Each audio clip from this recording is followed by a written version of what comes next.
Welcome aboard, shipmates. This is Real Sailors, Real Sea Stories, a training program created for the United States Naval Sea Cadet Corps by our supporters and friends at the Navy Talent Acquisition Group in Philadelphia.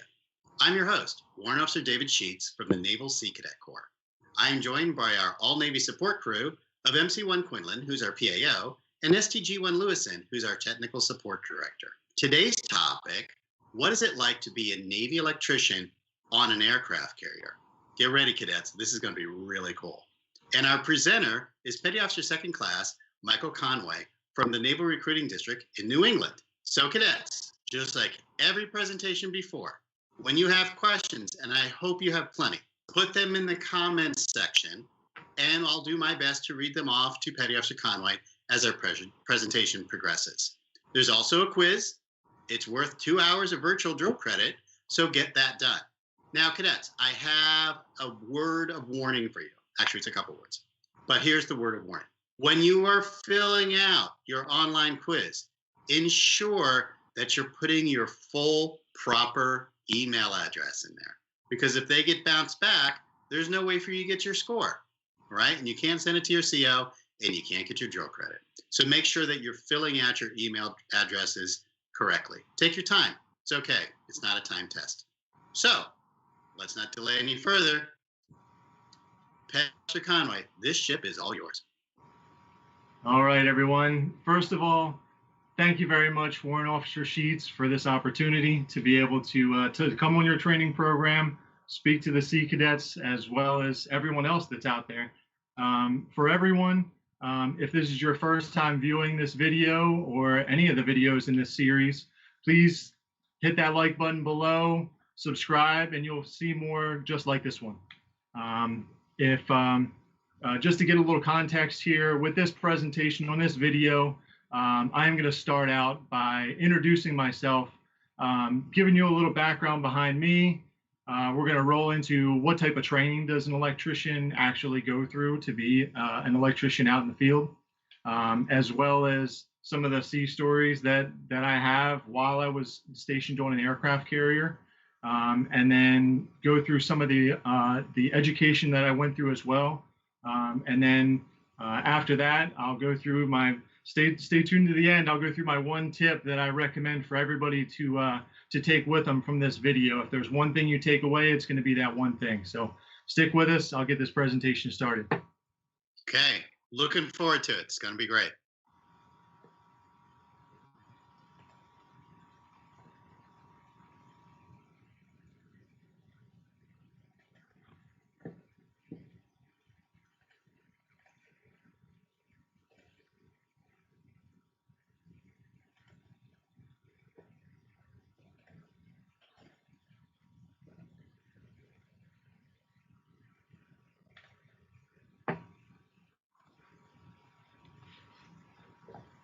So cadets, if you've learned to expect from our broadcast, not everything goes exactly to plan, but that's okay, because we in the Navy get used to dealing with a variety of situations. So Pastor Conway is getting his presentation up and rolling, so give us a second, and here we are. All right. Thank you again, sir. Appreciate it. Sorry for the delay. Like Warrant Officer She mentioned, I am Electrician's Mate, Second Class, Surface Warfare, Aviation Warfare, Michael Conway. So thank you very much for joining us. Appreciate it. If you do have any questions, by all means, put them through. All right, let's get started. A little bit more information about me. So I'm originally from York, Pennsylvania. I've been in the Navy now for 6 years, 6 great years. And we'll actually jump right into it. The reason why I joined, which is probably one of the reasons why the majority of you tuning in here to see why I made the jump, why I made the decision to join the America's Navy, the world's greatest Navy. The reason why I joined, so I'm actually going to take this back a little bit. Now, let me share my screen here really quick.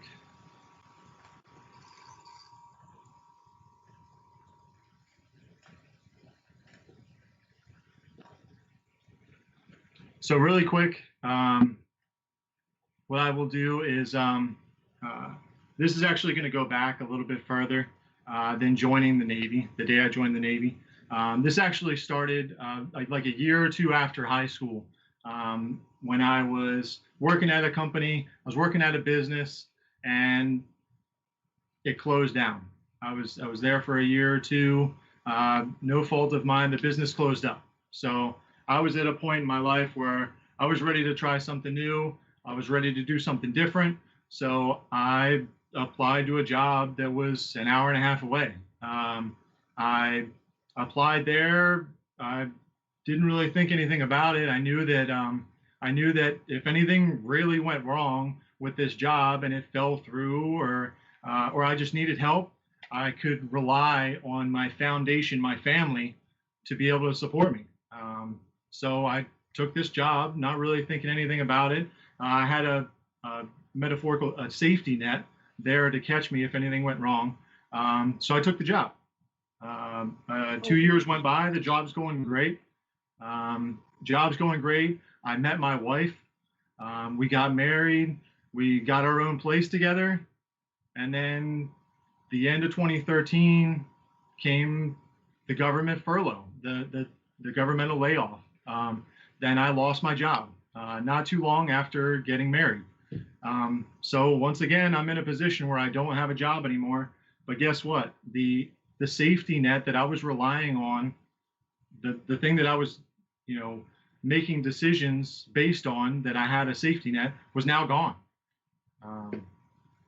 The situation came where I realized that now I am supposed to be that safety net. I am supposed to be the one building this foundation for my family to live on. My family, my wife, my son. Now it's up to me to be able to provide that same level of security to my family that I thought that I had I knew that I had when I lived with my parents. So I had to make a change, which is why I turned to the Navy.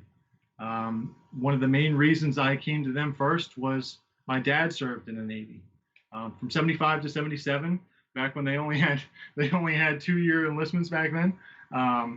But I wanted to go to school as well. So those top three things, whether it be the family foundation, to be able to have a job security, to be able to go to school, and to be able to do the same thing my dad did, was just something that meant a lot to me. So I did it. From the time that I walked into the recruiting station, I left for the Navy 9 days later. We actually don't do that anymore. That's actually unheard of, but that's what happened in my situation. So the reason why I joined was not for me, it was for my family, to be able to support them. So, all right. So you entered recruit training, Great Lakes, I assume, right? So, how old were you when you went there? Because you're older than probably some of our normal recruits straight out of high school, right? So there had to be some challenges associated with that. Absolutely, sir. So in every level of your Navy career, you're going to find a situation where there's leadership, both within your chain of command, your upper chain of command, whether it be the people, your supervisors, your supervisor, and there's also lower level chains of command as well. Even within boot camp, there was starting to stack up a leadership roles where, even though I definitely wasn't the youngest that was there. I definitely wasn't the oldest that was there, surprisingly. I was, when I joined, I was 24 years old.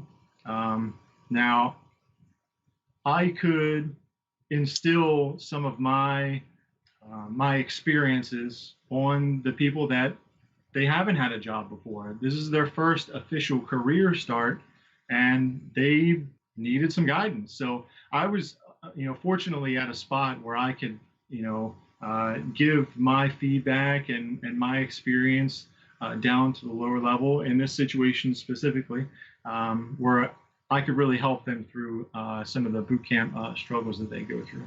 Okay, that's very nice. Thank you. Yes, of course. So I know you're from Pennsylvania, sir. So if I were to create if I had one video to provide where I came from, it would be this one right here. windy road next 6 miles. So that that kind of describes where I came from. Okay. Makes sense. Yes, absolutely. Why go straight if you don't have to?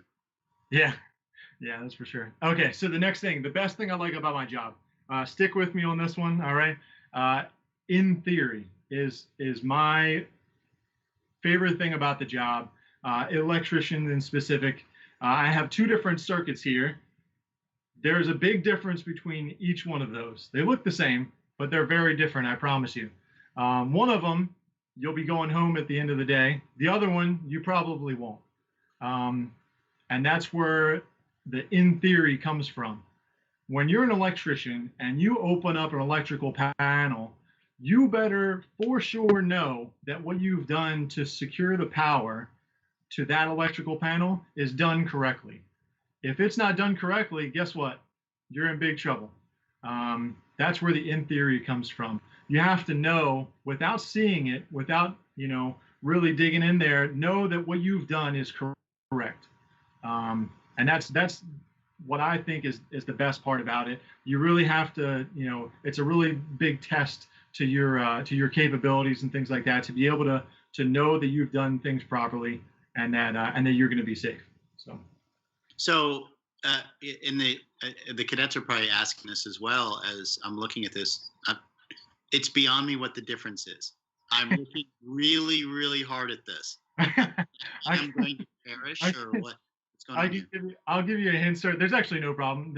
Physically, they're the exact same photo. It's just that one of them is energized with a voltage that is going to be dangerous, and the other one is not. So literally, they're the exact same photo, but there is in theory a big difference between the two.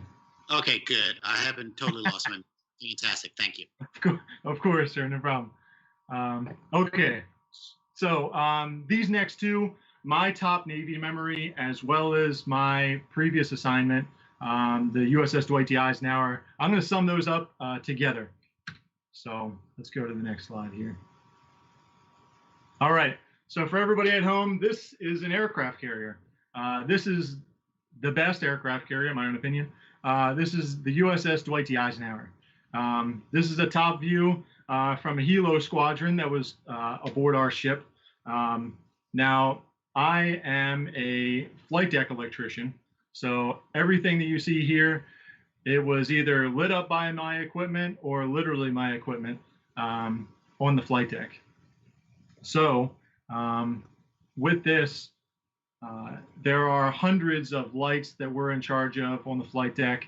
And just to give it a little bit of context, we're digging into my favorite Navy memory here. On this aircraft carrier is in the back is a platform back here. If you can see, there's a platform back here, and that is the visual landing aids, VLA, one of our watch stations. This is going to be one of the most important watch stations that we have. They have direct contact to the pilots that are landing in the runway that are right here. So in the daytime, as you can imagine, electricians don't really get that much, we don't really have that much effect on flight operations during the daytime because it is daytime. You don't need any lights, or at least not as many. So at night, it starts to get a little bit more interesting.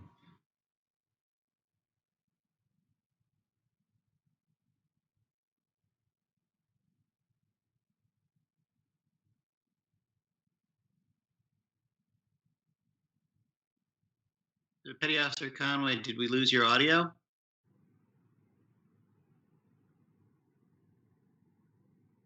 With the aircraft. Yeah, I think we lost your audio for a few moments, so I think you're back now. Okay, great. All right, good to go. Sorry about that. Certainly. So right here, this is going to be my watch station that I was in charge, that I was a part of as a flight deck electrician on the USS Dwight D. Eisenhower. So as you'd imagine, during the daytime, electricians don't really have that much that they're in charge of, but at night, that's when the real work starts. So let me go here. All right. So this is nighttime on the flight deck of an aircraft carrier in the middle of the ocean. This could be the most awesome opportunity, or it could be the most scary, depending on your experience, right? So with this situation, this is going to be my most favorite memory in the Navy to this day. These pictures have a similarity between them. I know you're thinking, Petty Officer Conway, this is the sun here. I know that's what you're saying. It's not the sun. It's actually the moon. That's at night. It's so dark outside that literally the moon gets mistaken for the sun because it's so bright compared to everything else. And as you can see with some of these other pictures, as soon as you get to the edge of the flight deck, it's just black. There's nothing out there. You can't see anything. So in a situation like that, when I'm on watch on that little platform on the back of the ship, and it's nighttime, and we don't have any jets on the flight deck, we can turn off the lights. There's no need for them to be on.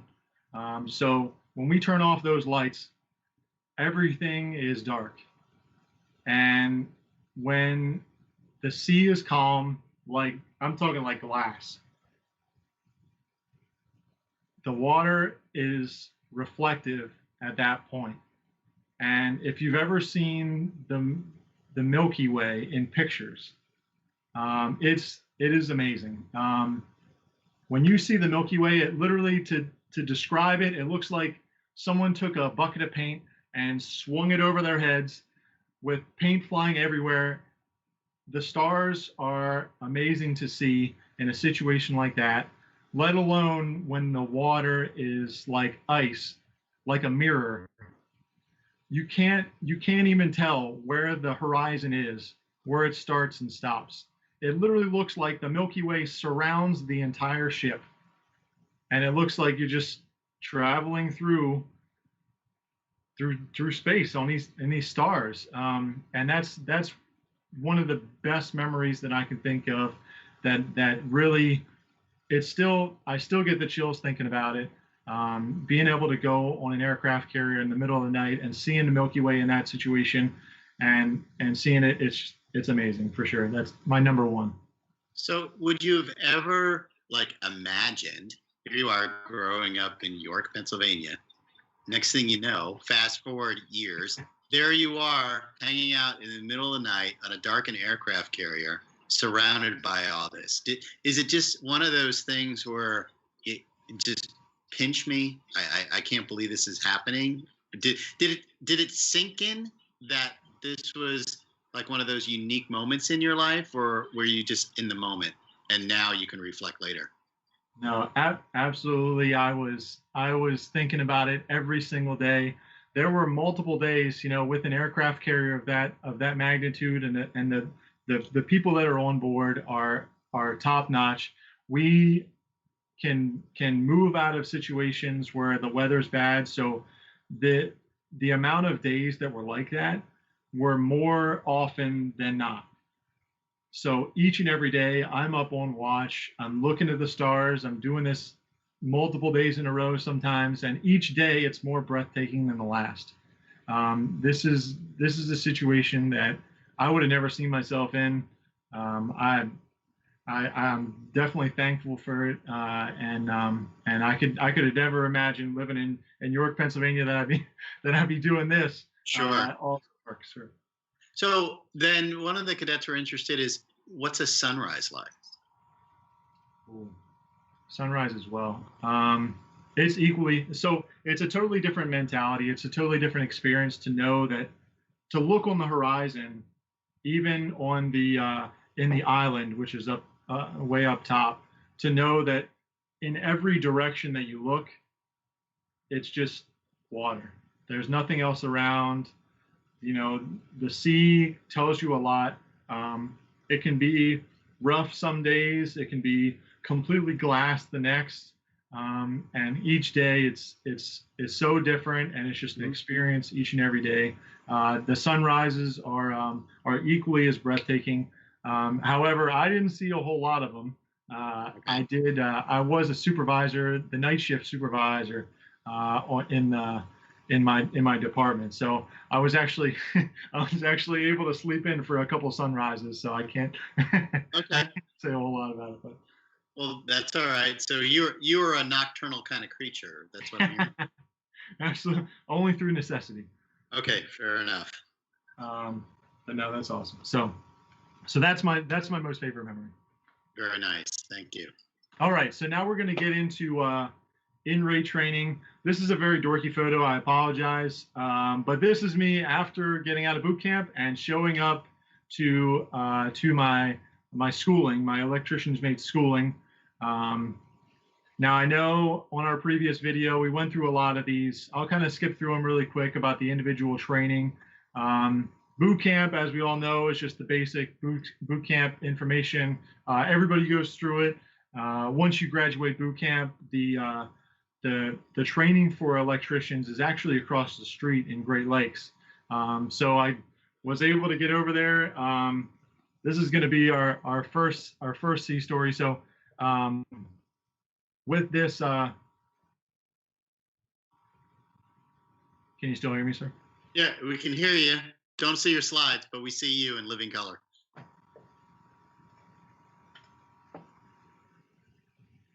There you go. Okay. So this is my first C story. So I graduated boot camp, and this is one of the most exciting moments because after being in boot camp, not having access to a phone, not having access to civilian clothes again, so it was a breath of fresh air for sure to be able to get out there and go across the street to my schooling for electrician school. So this is I graduated. We are to get on a bus to be able to go across the street so we can bring all of our bags to our new area where we're living at, which is actually what you see here. We got the bed and desk and filing cabinet and plenty of room to put all your stuff.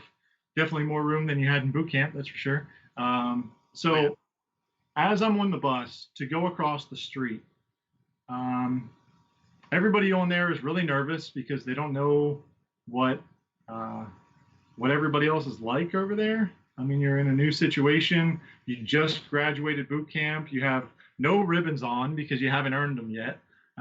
And you're on this bus, and we show up out front of my building that I'm going to be living in for the next couple of months while I'm in school.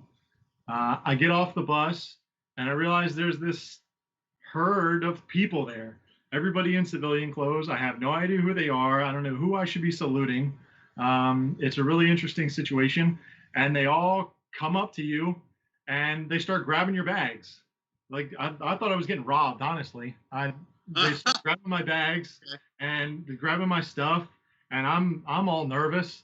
And turns out they're here to help you. So these people, these shipmates, have gone through boot camp before. They know what it's like. They meet you. They met us. They know the day that people get out of boot camp every Friday in the evening. They're waiting there for the new guys that are there. They take your bags. Hey, man, do you need anything? I'll carry all that stuff for you. You don't have to carry it. Meanwhile, you're in your dress uniform.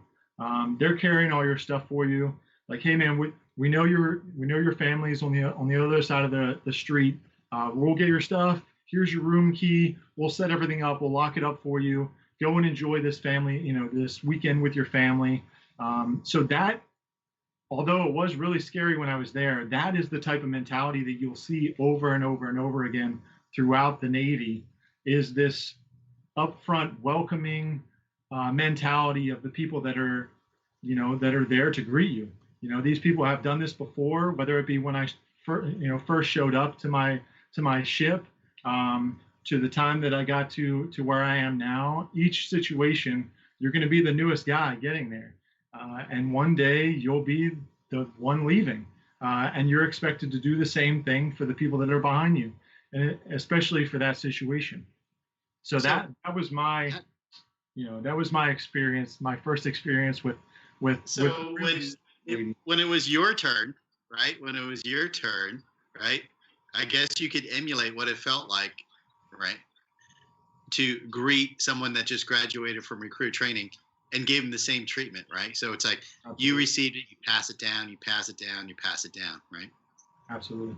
And it's more, I don't know if it's more rewarding to receive it or to give it. I don't know.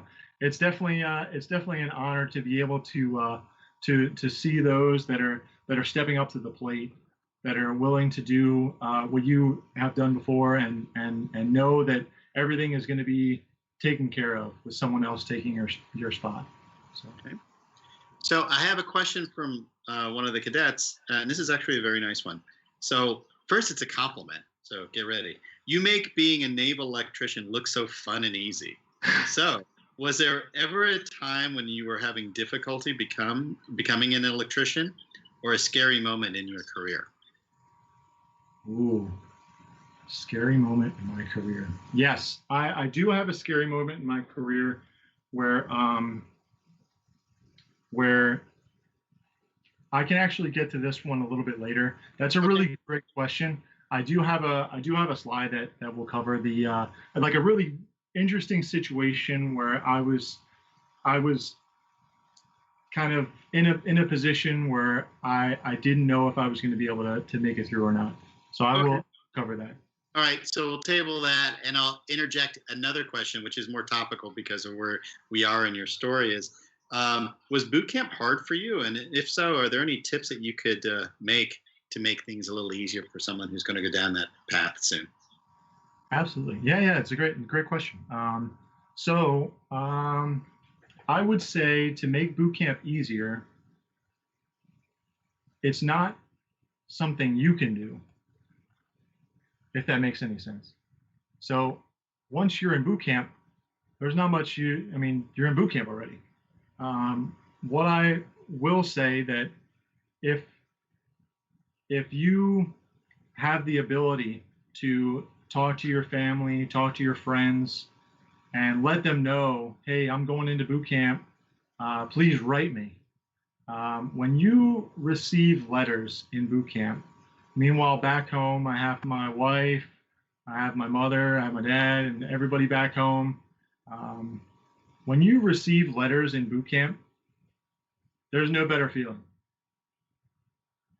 I know that communication with my family really helped get through boot camp much easier. So I know I probably sent out less than 10% of the letters that I actually received. So in my situation, between the training, the exercises and things like that, I didn't have a whole lot of time to write letters, but it was awesome to receive them.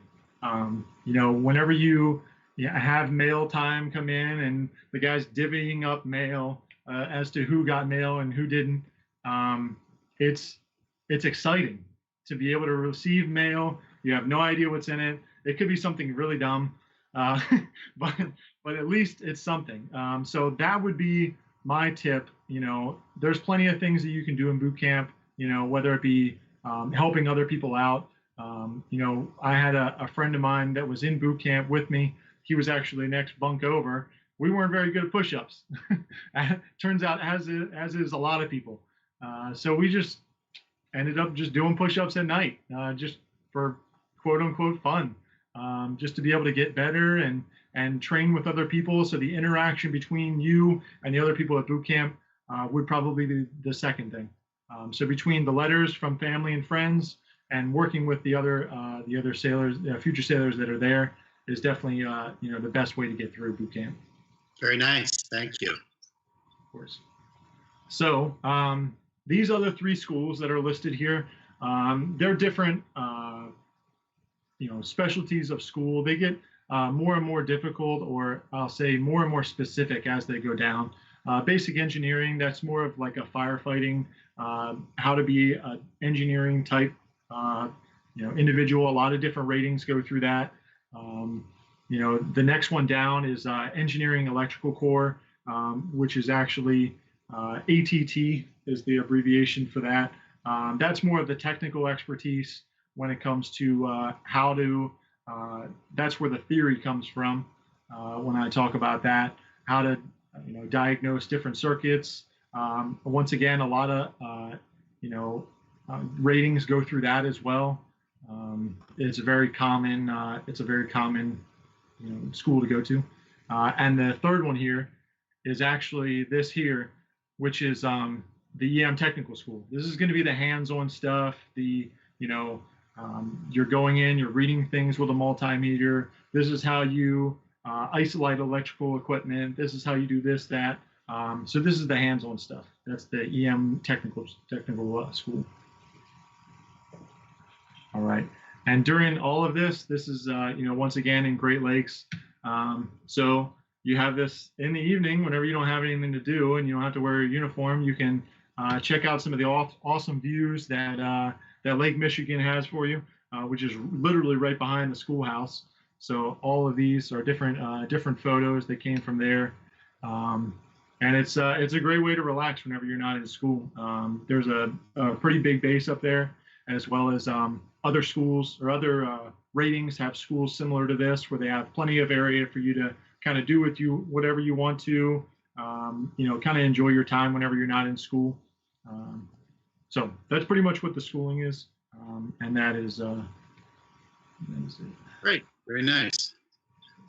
It is a big base. You're absolutely right, and it's right across the street from Recruit Training Command. It's definitely pretty big. It took me a minute to figure out how to get around there, but it's definitely there's definitely got a lot going on. Great. Well, then here you are on the ship. Yes. Okay. So what do you do? What do you even do as an electrician? So I know you can look this information up online. I kind of summed it up here a little bit. There's 4 main duties that you're going to do as an electrician.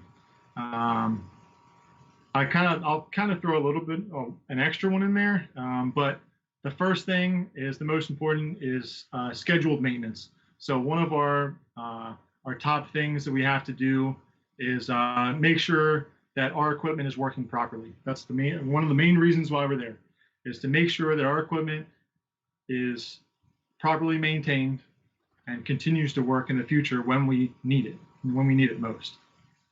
All right. So standing watch is the next one. So as a flight deck electrician, this is going to be some of the stuff that we see as electricians, where we are to monitor flight operations and things like that. So this is a time-lapse video of some flight operations going on. So as you can see, some of the jets are shooting off there. Each of them, they have signal equipment to let them know that everything is running properly. Those are run by us. You don't see any in this video, but everything is coordinated. It's almost like a song and dance, if you will. Everything works as it should. Everybody knows what everything is going to happen, when everything is going to happen, and then when it doesn't, that's where we step in as technical experts to be able to make sure it's fixed properly. So, okay, it makes it look easy, especially in this time lapse, right? So what was your first experience going on an active launching aircraft carrier flight deck? Because it's considered to be one of the most hazardous places on Earth, right? Because there's spinning things that want to kill you. There's jet things that want to kill you. There's everything out there that really wants to, kill you, right? So how, again, this is the first time you're doing it. There's a difference between seeing it in a video and going through a training course and it's live. So how do you get yourself acclimated? Right. So let me see.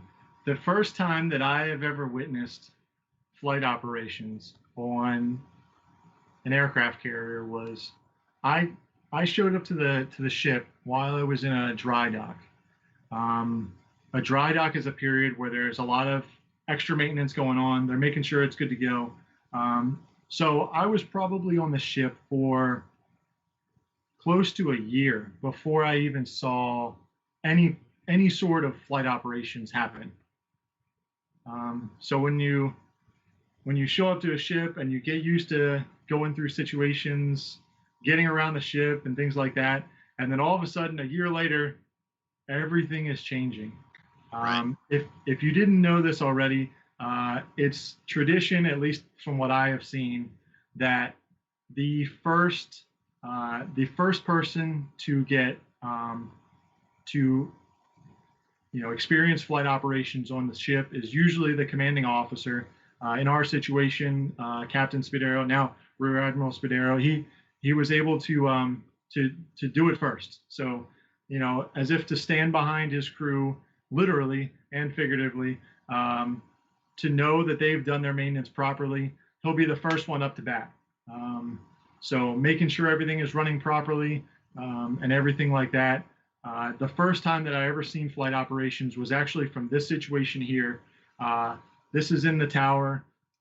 When I seen the aircraft coming in from behind the ship, there's just it's a little ridiculous to think about when you think that this ship is moving not only forward, it's going up and down and left and right, and then you have the air movement around the ship, and you have this aircraft that's some kind of circus act trying to be able to land on this ship. It seems almost impossible without seeing it.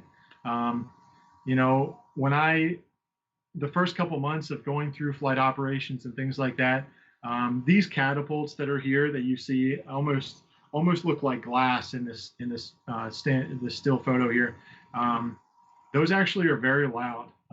There are no berthings around there in that area, but they do get very loud. You'll be in a P-way walking down, and there will be, an F-18 gets shot off the bow of the aircraft carrier, and it's super loud. You hear that thing go off, and it'll wake you up. If you're not awake already, it'll wake you up. So it's a lot going on. It's a lot of things, that take a lot of coordination.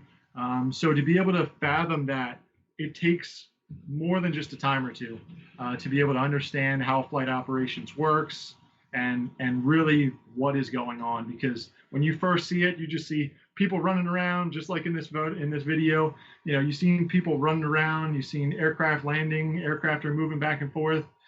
To be able to get on the flight deck of an aircraft carrier, you don't do it by accident. You have to be trained to do that. So it's not like somebody's just going to throw you up there and have you just walk around. Let me back in. I don't want to go out here. Absolutely. So the next video I'm going to show you is actually a little bit of aircraft action. This is going to be a couple different flybys from some of the officers. If you'll notice, all of the flybys are going to be on the port side, which if you're standing on the ship is going to be the left.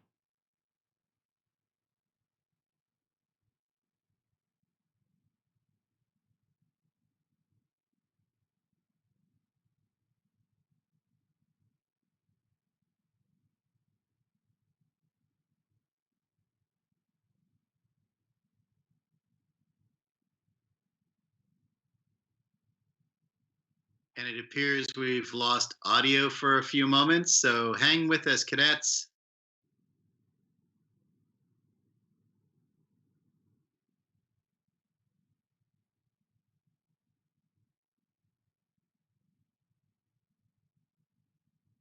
So cadets, while we're waiting for everything to sync back up, let me know in the comment section if you like these videos and you like to see aircraft flying by, because to me, it's really super cool. But I want to know what you guys think.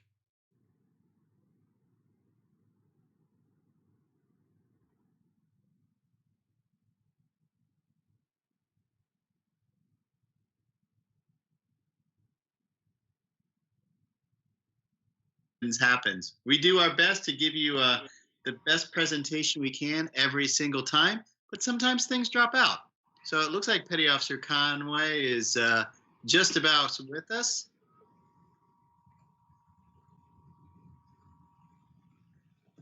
Petty Officer Conway, can you hear me? All right, sir. Are we back? We are back, and everybody's queued up and wanting to watch your flyby video. You know what, sir? I think the video was a little too awesome for this chat. So that was I'll have to dial it down a little bit next time. Okay, fair enough. My apologies for that. So you needed to see the flyby video? If you have it. Yes, of course, of course.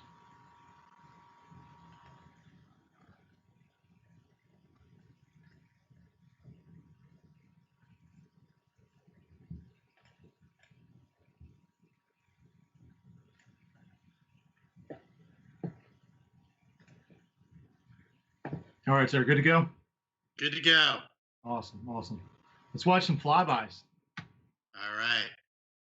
So we don't see your screen just yet. You don't see my screen yet? No, we don't. We do see you working extremely hard to make this happen. So cadets, you gotta appreciate what Petty Officer Conway's going through for you guys. So there you go. Good to go? Good to go. Let's see it. Wow.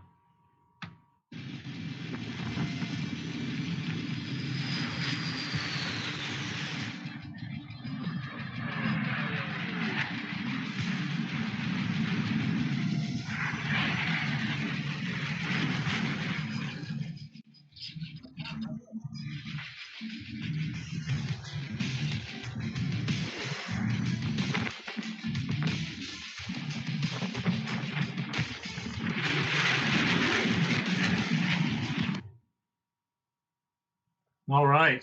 Nice. Who took this video? Awesome. I did. I took all those videos.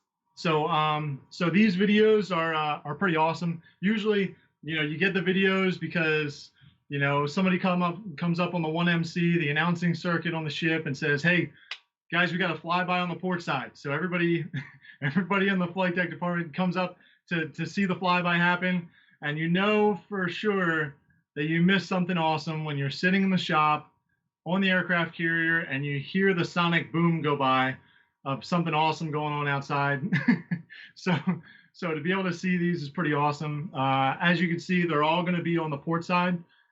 So that's the only the only ability to fly by the ship, because if they come on the starboard side, they're probably trying to land on the aircraft carrier. So that's why you see the majority of them are on the port side there. Oh, okay. Didn't know that. So what's it feel like when you get hit with the sonic boom? Ooh. I would say it's almost like being at a concert for a second. I don't go to a whole lot of concerts, but if you can imagine the amount of the force in your chest when you hear it go by, obviously, when you do hear it, you better have hearing protection on. Double hearing protection is always required on the flight deck, so you better have it on. So you're going to hear it, you're going to feel it, you're going to see it, and in some cases, you're going to actually see the cone behind the aircraft when it does go by. It's traveling so fast, so it's pretty awesome. That's great. So cadets, just in case you aren't aware, they can absolutely break the speed of sound out over the ocean because you're out over the ocean. That's not supposed to happen over land, right? So if you're at a show or something like that and a sonic boom happens, they're not supposed to do that, and someone's going to have to answer to somebody. That's how you get broken car windows right there, sir. And Exactly. You can't do that. They got plenty of room to do that on in the middle of the ocean there. So on to the next video. The next video I have for you is actually a video that a guy in my shop made.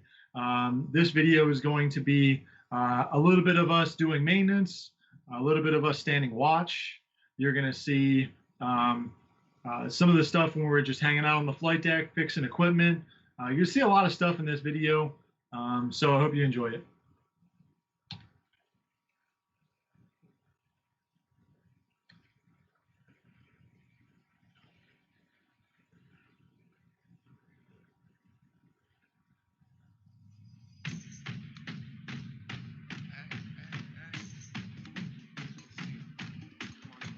Return to the Mac. Get up what it is, what it does, what it is, what it isn't. Looking for a better way to get up out of bed instead of getting on the internet and checking a new hit. Me get up.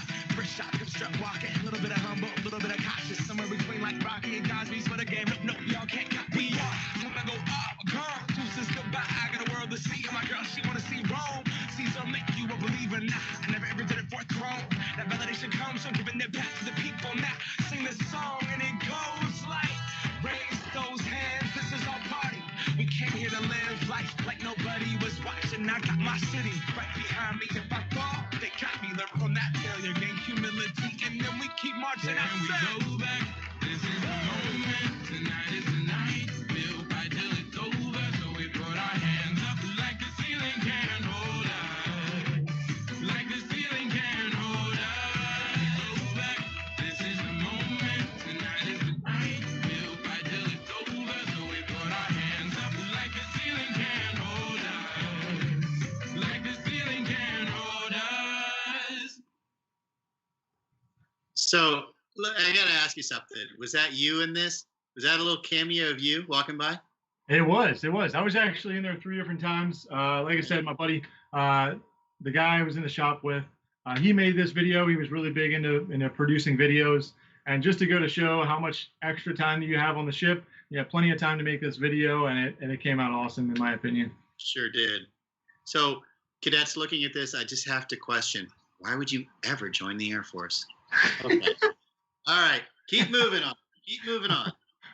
Awesome. So, that's a little bit of what we do. I know it was a lot going on, but that's just a little bit of everything. In addition to that, standing watch and is a really big part of what we do as well. A lot of those parts of the video are going to be while we're standing watch. Obviously, we're not taking videos while we're doing watch, but those are of our watch stations and things like that. Our watches are very important, and they're definitely something you have to be trained to be able to do. So once you get to that point, you're going to be standing watch on a regular basis. The next thing is corrective actions. So corrective actions. This is actually an interesting story. So when we were on our ship. So let's see here. All right. So when we were on our ship, we were sitting on our shop, and we had someone on our watch station. This was in the evening. As you can see in this photo here, this photo is going to have all these lights that are up top here. All these lights are controlled by one of these right here. This is a motor controller and essentially just a giant dimmer switch. So that's pretty much what that is. Someone was standing on watch, and they noticed, they went through our communication. Hey guys, are you guys flickering the lights? Obviously, a question came in our mind, like, of course not. Why would we be doing that? So sitting there in my shop for a second, and I start to put 2 and 2 together. Maybe there's something wrong with our equipment. So, from my shop is on the other side of the ship, from this island here. So across the ship, and then up 6, 7 flights of stairs, ran up there as quickly as I could. And one of our dimmer switches, this one in particular, had an issue with it. It was, with the way these dimmer switches work, there's a piece of material that slides on little metal windings, and that failed. So it was actually digging into the metal on metal contact, and there were sparks, there was smoke, there was black smoke in the area. So to be able to immediately troubleshoot your equipment, to know what the issue is, how to correct it, is part of the corrective actions. So we were able to isolate the power within a couple of minutes of actually finding out that there was an issue, which lowered the amount of damage and things like that. We were able to carry this all the way back down to our shop, which is not heavy, it's not very light. So we carried it back down to our shop, and we started disassembling it. We repaired it. We replaced it with a new piece. And that's what I mean by corrective action. Whenever there's an issue with a piece of equipment, it's up to us to be able to make sure that it's correctly repaired, that it's replaced by another piece. This is not something that's scheduled. This is something that just happens, and you have to replace it at that point. Okay, makes sense. And that's a lot of good troubleshooting, just like we just did with the Skype channel to get you back up. Absolutely. But it's all that It's all that troubleshooting, right? To think Yeah, about how things work. impromptu troubleshooting. Troubleshooting doesn't happen when you're ready for it. That's for sure. So speaking about being ready for it, this next part, this is going back to standing watch again. This is when I was a newcomer to the ship. This was a situation where I was in the tower, actually in this area of the tower right here. This is one of our watch stations, and that is where we're put to observe flight operations and make sure everything works properly. I was in that area, and we were starting some of our equipment. I know one of the previous episodes we talked about the CWIS, or the closed-in weapons system. The CWIS is actually, I don't know if we have any Star Wars people in here, but the CWIS is actually, if you'd imagine R2-D2 with a 50 caliber machine gun mounted on the side. That's what R2-D2 is. It's part of the electronic warfare stuff that we deal with. Not we specifically, but the ship. They wanted to check to make sure that was working properly. So the way that they did that was they would use an aircraft, one of our F-18s, and drag, quote unquote, drag behind it a fake missile by a tether. So they would, fly through the air, and then behind it, many, many yards behind it would be this fake missile. And they would use the CWIS to be able to shoot that out of the sky, essentially, mimicking an actual missile. So what they did was in this photo, they moved all of the aircraft to the forwardmost part of the ship, up to the bow, as far as they could, because the CWIS is actually located back aft. One of them is. So that's the one that they were going to use to be able to shoot this missile out of the sky. So I'm sitting in watch. Fireman Apprentice Conway is sitting here in the watch station waiting for this fake missile to fly in from the horizon and get blown out of the sky by this 50 caliber machine gun. So of course I was the junior person, and that's the reason why I was up there. Everybody else is down in the shop doing who knows what. So I'm very attentive, ready to go, watching for this thing, and I see the jet come up. I see the bright orange missile come behind it, and it flies up and over, and I hear the CWIS go off, and it sounds like it's so fast. You got to look up some videos of this thing. It's like some crazy amount of rounds per second, but it just sounds like burp, and that's it. It's like the entire thing is in 1,000 pieces in the sky. So. Right. There just so happened to be a breeze that day, and the breeze was coming from aft to forward. So it carried some of these pieces, rather large pieces, up toward these aircraft. And as a matter of fact, one of these aircraft, not this one in specific, but it actually damaged the wings and put a hole straight through some of the aircraft just because of some of the shrapnel that came through from flying through the sky to be able to damage some of the equipment here. So we're talking millions of dollars in damage just from a training incident that just so happened that I didn't know it was going to happen just watching it. So Fireman Apprentice Conway, it gets on the announcing circuit and says, "Mayday, Mayday, we got some, we just been hit, this, that, and the other thing." And I'm super excited because I'm new and I haven't seen this before, and things just got damaged. Right. And everybody down in the shop, I don't hear anything back for a couple of seconds, and I get really nervous, and they get on the other end of the line like, "Conway, shut up. We're trying to watch a movie." They have no idea what just happened. It's supposed to be a training exercise. Nothing is supposed to happen. But here we are, Fireman Apprentice Conway raising the flag, and these guys are down there watching the movie, telling me to shut up. So that was nice. That was pretty interesting. So in that situation, whoops. Don't be afraid to raise the flag, even though it might be something dumb. So right. That's really great. That's really great. So this is kind of finishing some stuff up. I know this is a little change of gears here. The education part of it, this is after my electrical training. This is what I do just for fun. I enjoy electronics. I enjoy electricity. I enjoy dealing with it. This is some of the things that we actually dealt with on the ship. While we were on deployment, as you can see here on the right, this is some of our course schedule for education and things like that. We have courses going at this time, six days a week. Sundays we get off because it's technically a holiday for people in the Navy. So we had classes going on. You can pick up, whether it be like some business stuff, you can pick up English classes, history classes, math classes as well. All these different classes you can pick up. I was actually working on this project here, which is toward my electrical engineering degree. I was actually working on this while we were on deployment.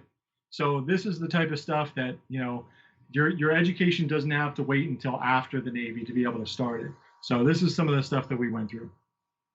Were you able to complete your degree? I'm still working on it. I'm still working on it, sir. Excellent. This is definitely something that, I definitely want to do in the future. And, taking classes, while I'm in is something I'm going to continue to do. Well, that's fantastic. That's really great stuff. So, we do have a nice question from our cadets, because everything that you've been talking about has really been in alignment with some of the questions that come here. So cadets, hopefully you've been thinking, hey, my question's already being answered. So that's a great thing. That means we're all in sync with each other, which is a great day.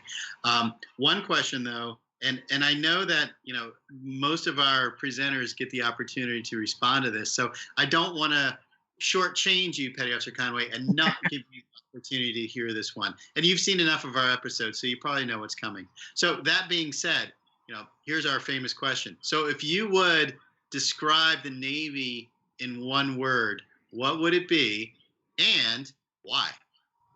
Ooh, I can see why that's a very popular question. That's a very good question, actually. My answer, so one word. I would have to say meticulous. So meticulous, okay. Yes, the reason why I say that's a very chosen word. The reason why I say that one is because I'll give you before I give you the why, I'll give you the what I'm talking about first. So if you ever lend something to someone else, this is just, just think about it this way. If you ever lend something to someone, whether it be your car, your video game, your book, when you get it back, you start to experience what I'm talking about. You start to really meticulously, look at something, you're checking it over, you're making sure it's good. That type of envision is what the Navy gives you. In that,